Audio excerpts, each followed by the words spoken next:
As you walk through the entrance gate, a statue of Dr. Kenneth Kaunda greets you with his iconic handkerchief in his hand. The statue was unveiled by Dr. Kenneth Kaunda and given Lovinda in 2011, who was Kawata Member of Parliament at the time.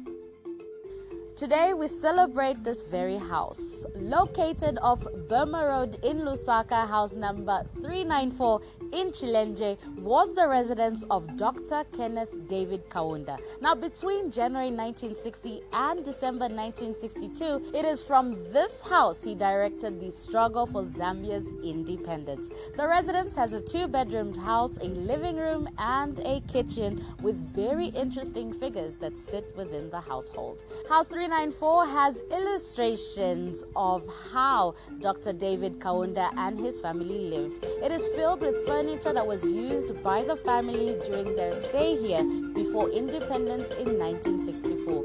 Now, the National Monument was opened on the 23rd of October in 1968 by the very then President, Dr. Kenneth Kaunda, to the public. As we walked to 394, it was pointed out that 2 houses away is what was Harry Nkumbula's house. Now, Harry Nkumbula is described as a nationalist leader and was involved in the movement for independence from northern Rhodesia to present-day Zambia. He died on the 8th of October, 1983. An interesting fact for those that never knew. Number 394 has been redecorated in its original color scheme, and some of the furniture and personal items used by Kenneth Kaunda and family at the time have been placed in their original positions. So this was his house. This was the house the Kaundas occupied from 1960 to 1962. And is this really the table they were eating from? Yes, this was the dining table where the family had their meals. You can actually see from this photograph here. Oh my God! This is the actual table where they had their meals. You can have a sense of the ages of the children if you look at this photograph. And if you look again, you'll see there's a little teapot right at the center of the table there. I see Dr. Kaunda, Mama Betty, and the children were having their breakfast most likely. And this teapot, when you go to the kitchen, you'll be able to find it there as well. We still have this teapot there. Wow. Right here.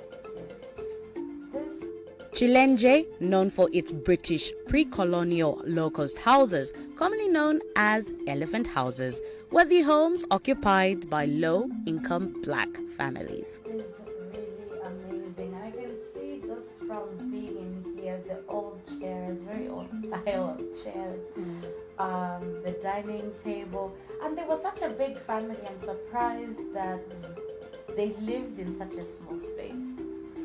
Yes, they did live in this space. At the time, these houses were actually, I think, very few people really managed to live in these houses during the late 50s, the early 60s. The majority of people lived in smaller ones. There are some that are within Chilenje, and I know in Matero Township you can find those houses as well, which are 1-bedroom.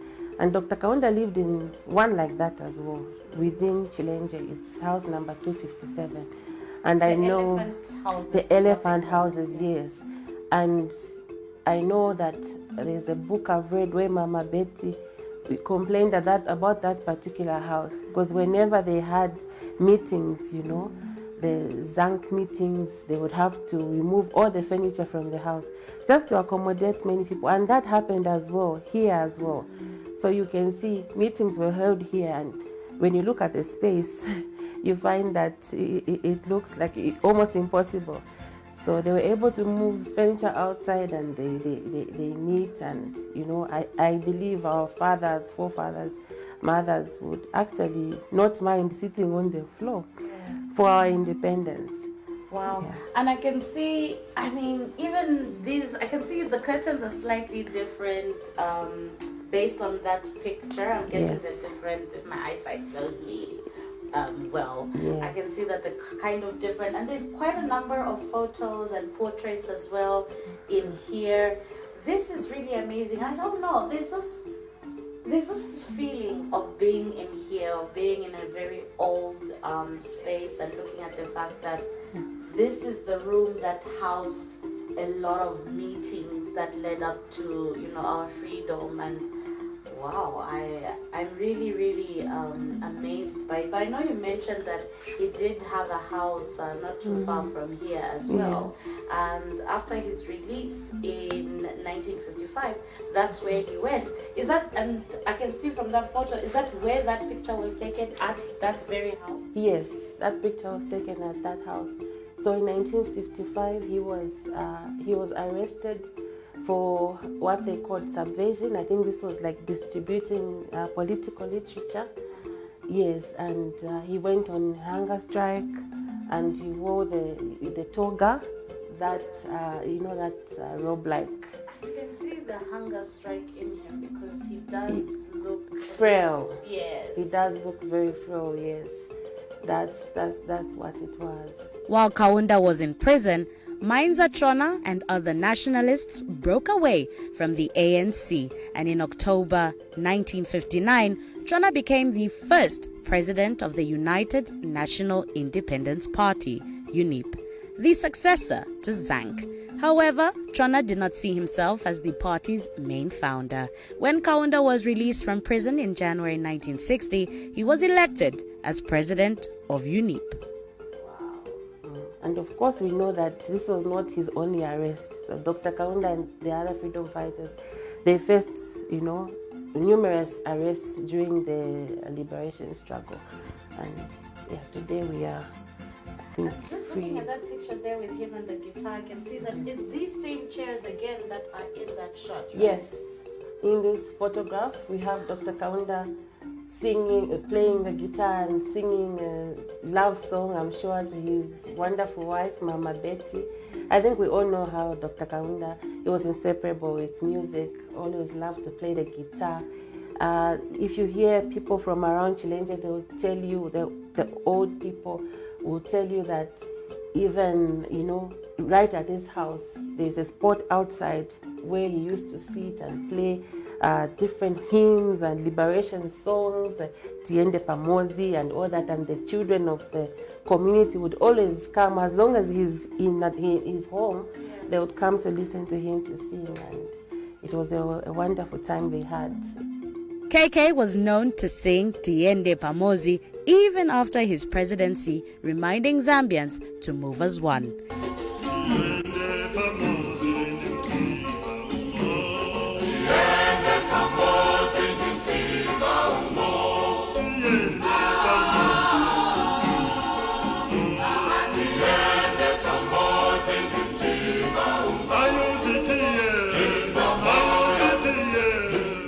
The translation, let's go together in harmony, or literally, let's go as one with one heart. So we have this photo of the first cabinet. This was our very first cabinet, all male cabinet. Yeah. Of course, today we have women as well, which is a good thing. Yeah. But yeah, these were we can see some famous faces. The freedom fighters seen in the picture are Grey Zulu, Harry Nkumbola, Louis Changufu, Kenneth Kaunda, Peter Matoka, Simon Wantakapwepwe, Ruben Kamanga, Arthur Winner, Dingiswayo Banda, and many more.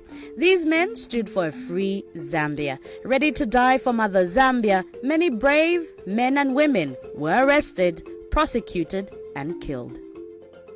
Here we have people like Grey Zulu, we have the Scotta Winners, we have Simon Wantakapwepwe, and Ruben Kamanga, and of course Dr. Kaunda in the center there.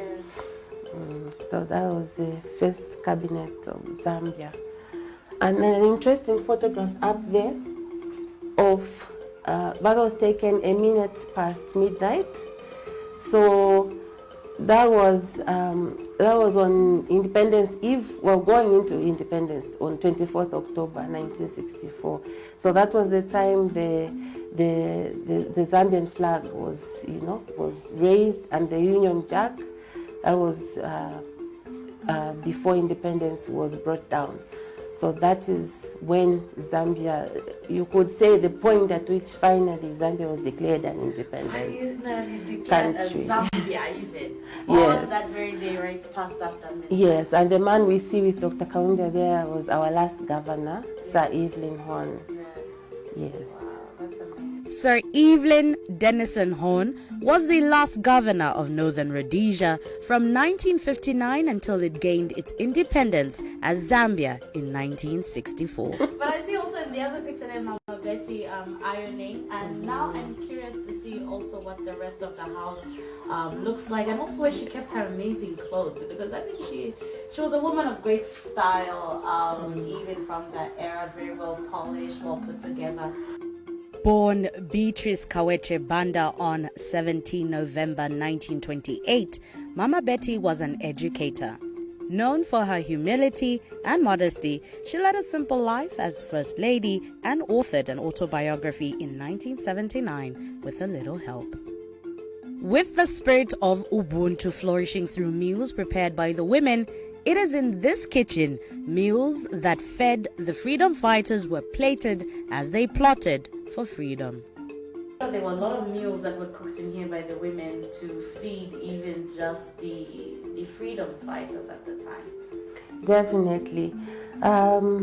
This was Mama Betty's kitchen, beloved kitchen, in which she prepared very good meals, healthy meals for her family and for many other people.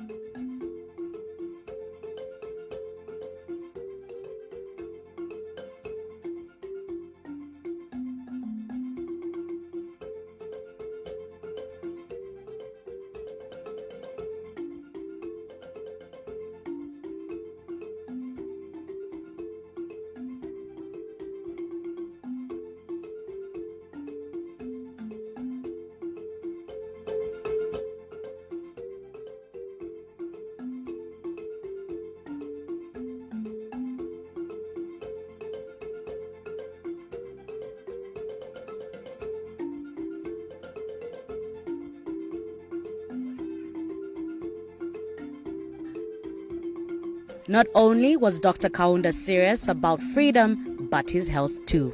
It is unbelievable that the very teapot seen in the picture sits in Mama Betty's kitchen 60 years later. This 1960s low-income kitchen is telling of how far we have come with appliances. One thing that I must mention about Zambia's liberation struggle is the unity that people exhibited, the freedom fighters. They loved each other, they lived as one, they supported each other in many ways. And so you are right to say a lot of meals were actually cooked from here for the freedom fighters, who from around the country. But of course, Mama Betty also cooked for her family from here, from Dr. Kaunda, who, as we know, was a vegetarian, a very strict vegetarian. And many times Dr. Kaunda would come here the past few years, we know before he is dead. He would always remind me to tell people that for you to live a long and healthy life, you have to eat your vegetables, more vegetables than meat. And Okay, I don't know. Yes. He always encouraged that, and whenever he would come here, he would think about his love for foods like beans, were cooked here, and many other pumpkins and many other, traditional So how did this vegetables. stove work? Is this a gas stove? No, this is actually a stove that would use charcoal or firewood. Oh, wow. Yes. So Mama Betty, when they lived here, just to supplement her, family, money was a problem, and so to help out, she would always sell firewood. She would sell firewood, So some of the firewood obviously she used for her stove, and some of it just to supplement the family income. This is crazy. And is this where Panji and everybody else was bathing in? So we've kept that for security, but they were bathing from outside. Okay. There was, the shelter that people would make, the grass thatched shelters. So that was the jacuzzi then. Oh, I could see little Panji sitting in this. And having a bath. And oh wow, there was just everybody just taking their baths in here, and wow. And these houses, they didn't have running water, they didn't have electricity. Which explains why there's no taps or there's no sink. Yes. Okay. At the time, they would draw water from across the main road, across Bama Road. That is where the forestry department, that is where they would draw their water from. That's where they would get some wood and for their fuel in the home. Wow, and this is her kitchen cabinet. This was the kitchen unit, as they knew it in those days. With the teapot. With the teapot there, the cups, some of the plates they were using. Yes. I can imagine Dr. Kaunda enjoyed having his okra in a plate like this. Yes. Because then it would hold it well. Not only did Dr. Kenneth Kaunda take Zambia's fight for independence seriously, but health too. This 60s kitchen is telling of how far we have come with appliances. With what could be the size of someone's pantry today, this 2-bedroomed house was not only shelter for the family of 10. The Kaundas opened their home to other freedom fighters with the spirit of Ubuntu. This house had 2 bedrooms, so this is one of the bedrooms. This was the children's room. This is where the children slept. Banjos. And yes, and from what I'm told, the 2 elders slept on the bed, while the rest would sleep on the floor. And from what I hear, they rarely slept here because they always had people from all over the country, coming in, freedom fighters coming in, and they would house them here. So the neighbors then would help out, they sleep over, the neighbors and things like that. On the wall of this bedroom is a 1975 painting by Tom Hill. It is a painting of Dr. Kaunda, Mama Betty, and one of their boy children, Kawechi. The bedroom felt small, and it begs to wonder how all the children managed this space. It's just, I think, an impression of, this was taken from a photograph, Dr. Kaunda leaving, saying bye to Mama Betty, and I am told this is Kaweche, the little boy there. That is Kaweche saying, obviously wanting to follow the way kids would want to follow their parents, yes. Man, being in this room is so interesting for me because even when I get to look at how they were even hanging their clothes, there's no wardrobe per se in here, but there is, this shelf that is sitting, and then it's got all these books and things underneath. And I'm just wondering what it must have been like to have been in here and just hang your clothes on the line as well. Wow. So amazing, so nostalgic to think that those kids that we see that went to become colonels and so many great things also started their lives in this little room. Amazing. This was the main bedroom. This was Mama Betty and Dr. Kaunda's room. We have the original mattress and bed that they used. We've covered it with a blanket to protect the mattress. Otherwise, the original mattress is there in the bed that the couple used. And I remember in 2003, Dr. Kaunda, one of the times he visited, he actually slept on this bed just to remind himself what it was like. Did you feel like it felt any different? Obviously, but you could see he was just so what is the word in English? Nostalgic, Nostalgic about it. Yes, you could see that, and it was close to shedding tears when he just thought of how those days were, how life was when he lived here with his family. But he loved this place. I mean, to be in a space like this and then to go live, in a place like State House, to go live in houses even bigger and more beautiful and be exposed to so many things. It's a whole different world, and I can only imagine how he felt, time hopping between memories, because this is very different. It's very different, I think, even from modern living today. There's quite a huge difference, but wow. And is this also the wardrobe itself? So this is good wood, by the way. This looks like it was good. It is. And I asked him where he got it, whether he could afford to buy it, and he immediately said, no ways, I would not have afforded to buy this at the time. He could not remember at the time, but he mentioned to say most likely it was a gift. Oh, wow. So this is where they kept their clothes. Yes, and what we have. So what we have is his guitar case. Yes.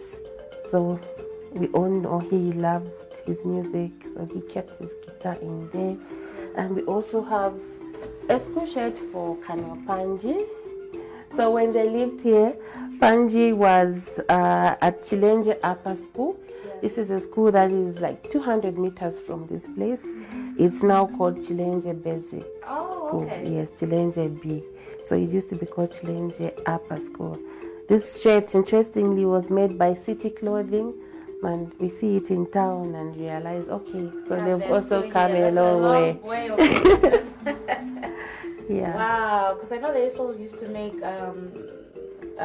KK's famous shirts as well.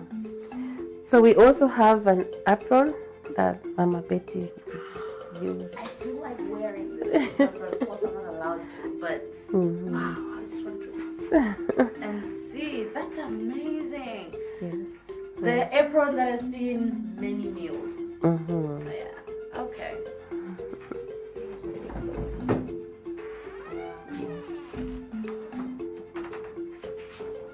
Actually a very good wardrobe. Very, very. You still get to see some standard wardrobes like this.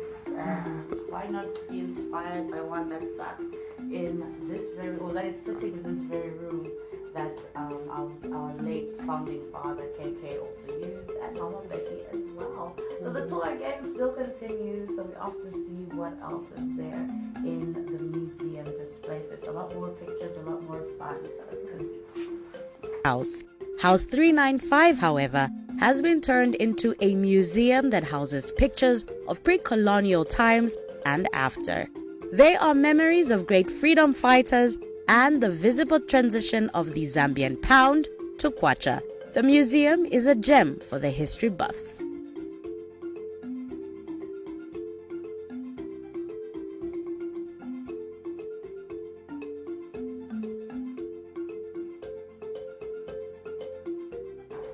Okay, so here we have some profiles of some other freedom fighters. As we know, Zambia's independence story cannot be complete without talking about other players in the freedom struggle.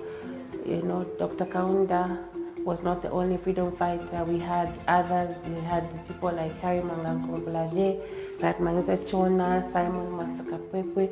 We had many women as well who played different roles. We had youths as well who really were all participating in Zambia's liberation struggle, which was finally won in 1964.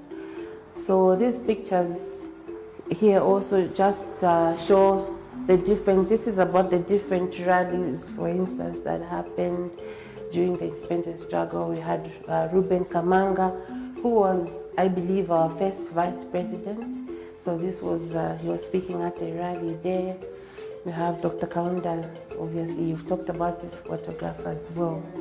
And talking about campaigns and protests during the independence struggle, we had a lot of obviously dissatisfaction with the colonial government, and so people went to the streets at different times.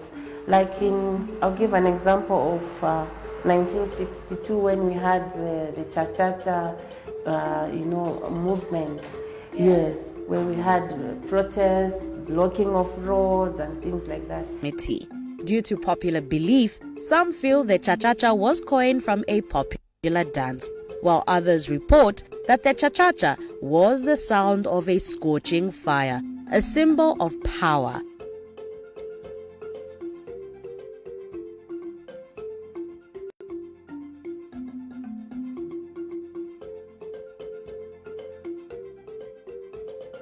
We have the famous Juliet Kamoneka here, staging a protest. You see on their placard there. I always thought she was more naked than this, because when you read old publications, they made her seem like she was bare and ready to bear it all. I think this was very, at the time, this was quite naked. Looking at the times that, yes, this was very, very naked. Oh, yes. Mm-hmm. We have some girls here protesting against colonial rule as well, different places. You can see all that. You can see Dr. Kaunda there with his famous toga, and also his famous hairstyle that he always maintained. The babazonki. You can see that clearly there. Yeah. Mm-hmm. Wow. And some interesting set of symbols here as well. Where you can see it says symbols for United National Independence Party. Mm-hmm. So these three parties represented by these symbols here, UNIP, ANC, and the Federal Party. So these are the United Federal Party. These are the parties that stood in the 1962 elections before independence. So in 1962 we had elections, and Dr. Kaunda after that became Prime Minister, and later on 1964 obviously we had fresh elections in January 1964, and that is when Dr. Kaunda obviously became president after October 1964. You have a photo of Cha-Cha-Cha there, the blocking of roads, like I said, there. Some violence here, police trying to stop violence or to maintain law and order during the Cha-Cha-Cha period there. Now, for many that don't know, the history significance of Chilenje lies within these walls.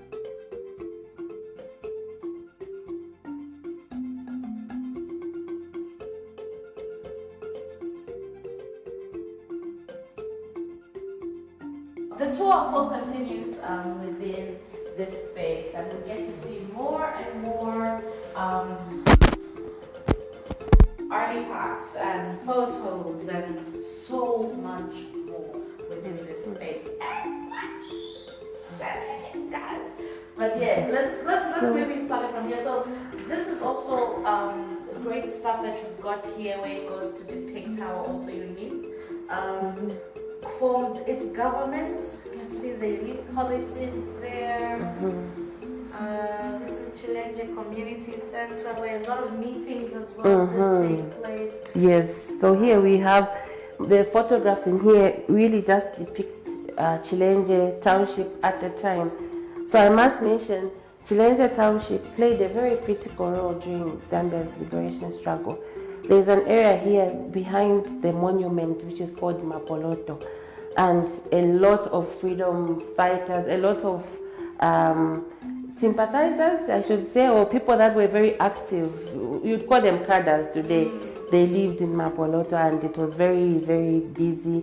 We had the ANC office right in Mapoloto. Even now, the building is still there. And there's a photograph in here that shows the leaders in front of that building. You know, Dr. Kaunda and his colleagues. There's that photograph there showing that. And then we in this case, we also have a picture of the house I was talking about, where Dr. Kaunda was arrested from in 1955, house number 257. So we have a picture of that house in here as well. And then we just show, we also have the communities, the market, It is believed this was the first market to be built in Lusaka. This is mostly from oral history. So this little structure, if you go to Chilenje market, even now it is still there. Of course, the roof is. This is the place where they play that traditional game, solo. At the back, like closer to the back. The community center behind it. What? Yes. I was about to say, I've seen Chilenje, like I know Chilenje very well, and I've never paid attention to something like that. This is the very structure. Wow, that's crazy. That's amazing. But I must say, looking at these images, Chilenje has not changed much. The houses, but you can see it goes on and go Chilenje. Difference, not so much. But I also want to talk about the money. I think that's something as well that attracted my attention in here. Yeah, so here we have a few notes of the currency that was there before independence. We had colonial times. In colonial times, we had the Zambian pound. I wonder how much these would fetch for today.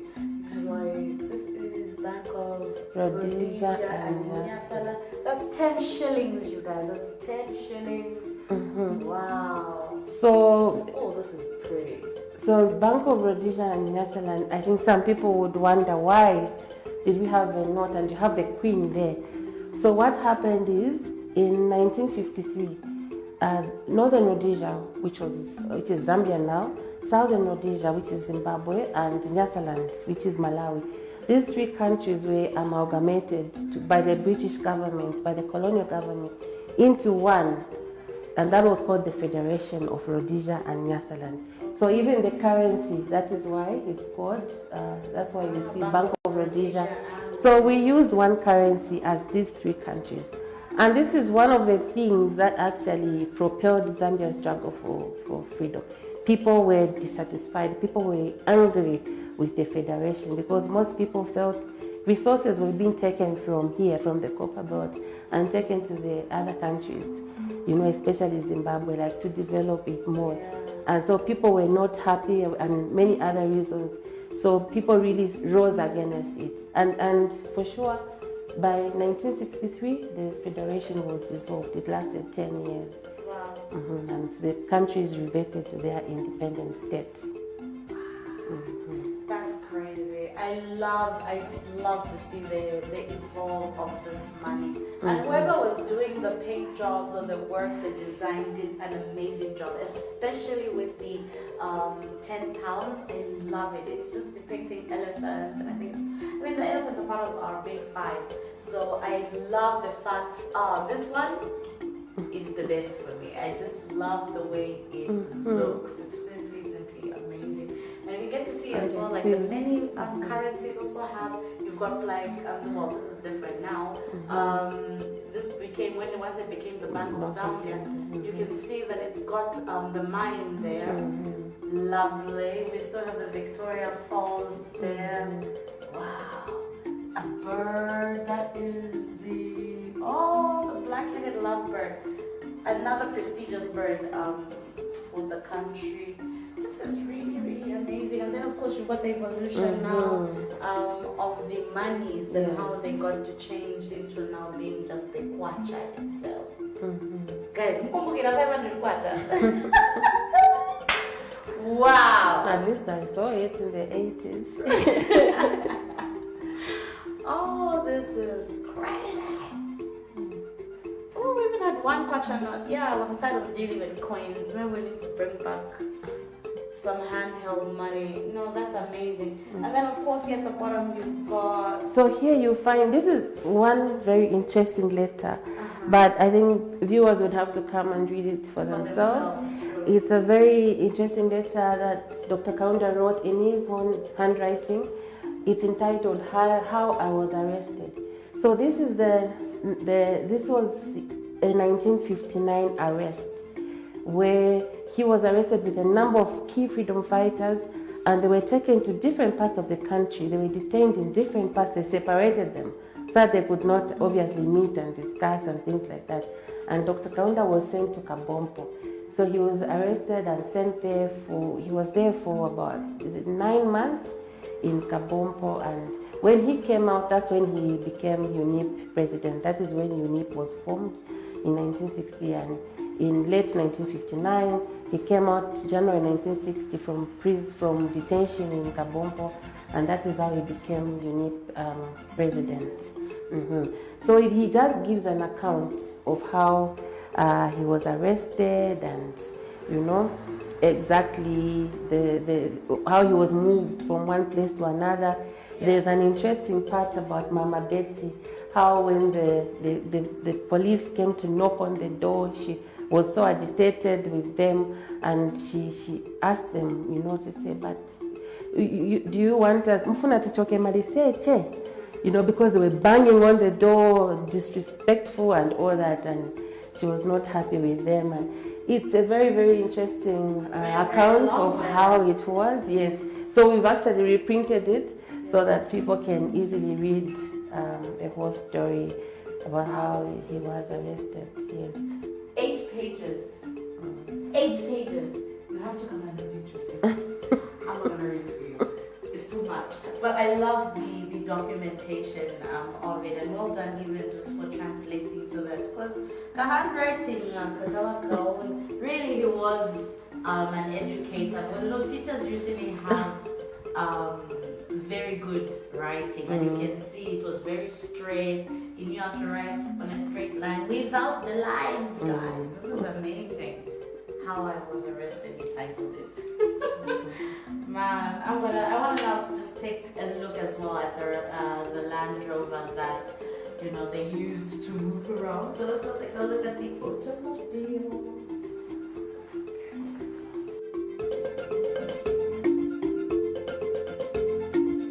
Alright, so now this is the famous Land Rover that did get to transport the Kaunda family, and we're going to learn a little bit more as well about it. It's a very, very old vehicle, and of course it is a British made.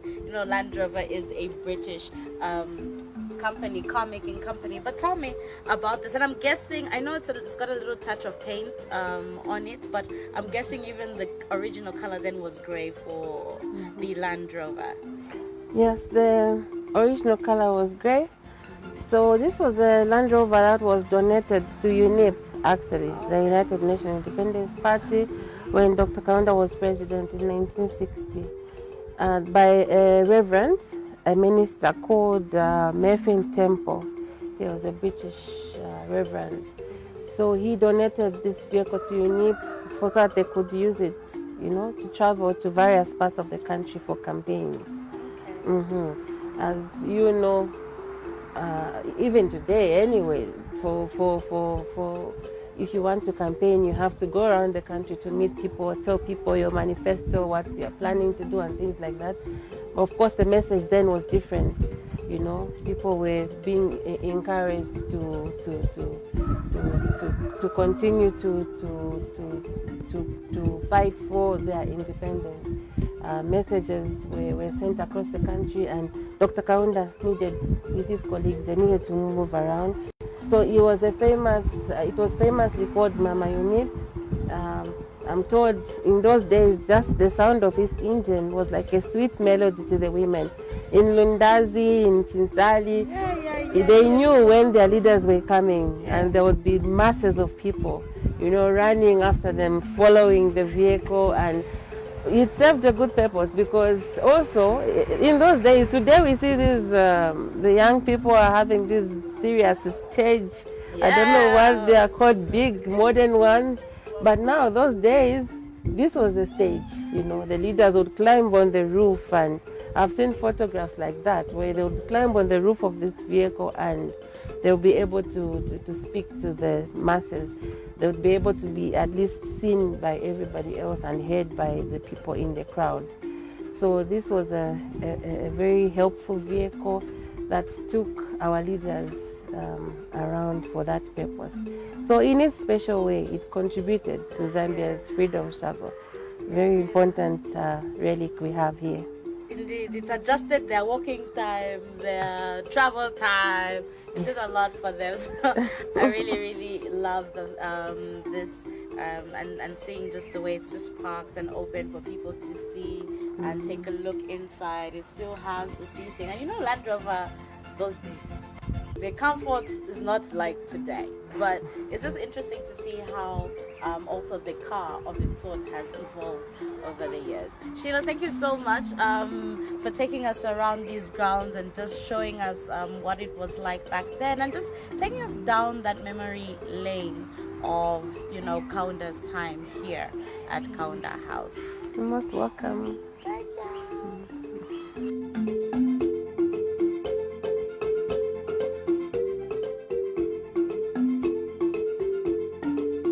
I've really had a good time here at Chilenje House 394, where our very own Dr. Kaunda did spend time with his family. Now, this place is open Sunday to Sunday from 8 all the way up to 16:30. Dr. Kenneth Kaunda lived here before moving to State House, where he and his family lived for 27 years.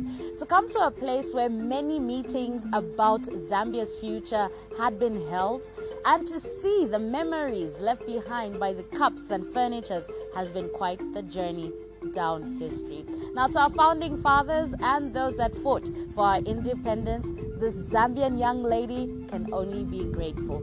So thank you, and a big happy 58th Mother Zambia.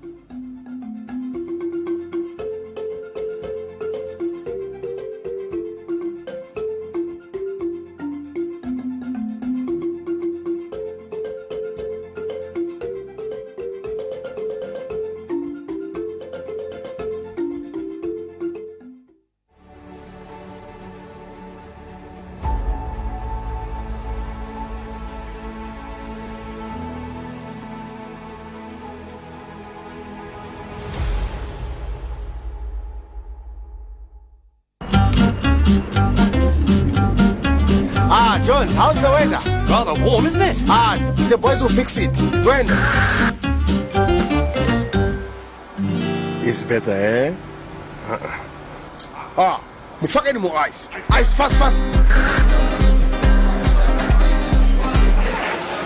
It's better, huh? Cotton. This is better. Don't waste any moments. It's better!